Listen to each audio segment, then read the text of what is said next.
వాసుకి గురించి వినే ఉంటారు, ఆ పురాతన సర్పం గురించి. అవును, వాసుకి అంటే శివుడి మెడ చుట్టూ ఉండే పాము. మీరెప్పుడైనా ఆలయానికి వెళ్లారా? అక్కడ చుట్టూ పాము ఆకారంలో విగ్రహాలు కనిపిస్తాయి కదా. ఇప్పుడు కాస్త వెనక్కి వెళ్దాం. 46 బిలియన్ సంవత్సరాల క్రితం, అంటే 4.6 కోట్ల సంవత్సరాల ముందు. ఇంకా క్లియర్ గా చెప్పాలంటే యేసుక్రీస్తు అప్పటికి కేవలం 2000 సంవత్సరాల క్రితం ఉన్నారంతే. అంటే ఈ కాలం ఎంత పురాతనమైందో ఊహించండి. అప్పుడు ఇప్పుడు గుజరాత్ అని పిలిచే భారతదేశంలోని ఒక ప్రాంతంలో ఒక భారీ పాము నివసించేది.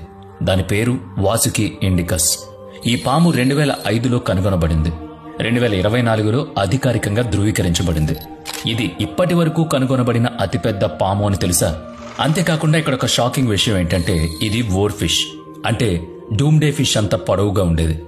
ఓర్ ఫిష్ అంటే సముద్రంలో కనిపించే ఆ పొడవైన చేప. దాదాపు 11 మీటర్ల వరకు పెరిగే జీవి. చాలా మంది ఇలా అడుగుతున్నారు, ఈ రెండు జీవులకు ఏమైనా సంబంధం ఉందా? నేను ఈరోజు దాన్ని పూర్తిగా మీకు చెప్పబోతున్నాను. మీరు నమ్మగలరా? ప్రపంచంలోనే అతిపెద్ద పాము భారతదేశంలో కనుగొనబడింది. అప్పటి ప్రపంచం ఎలా ఉండేదో ఊహించుకోండి. అంటే 4 కోట్ల సంవత్సరాల క్రితం. అప్పట్లో సింహాలు, పులులు అస్సలు లేవు. ఏనుగులు ఉండేవి, కానీ ఇప్పట్లా తొండాలు లేవు వాటికి. అది పూర్తిగా పురాతన కాలం. మానవులు కూడా ఇంకా భూమిపై అడుగు పెట్టనే లేదు. కాబట్టి అప్పుడు ప్రపంచం ఎలా ఉండేది? వాసుకి ఎలా కనుగొనబడింది? దానికి ఆ పేరు ఎందుకు పెట్టారు? చాలా ప్రశ్నలు మన మనసులో మొదలవుతున్నాయి.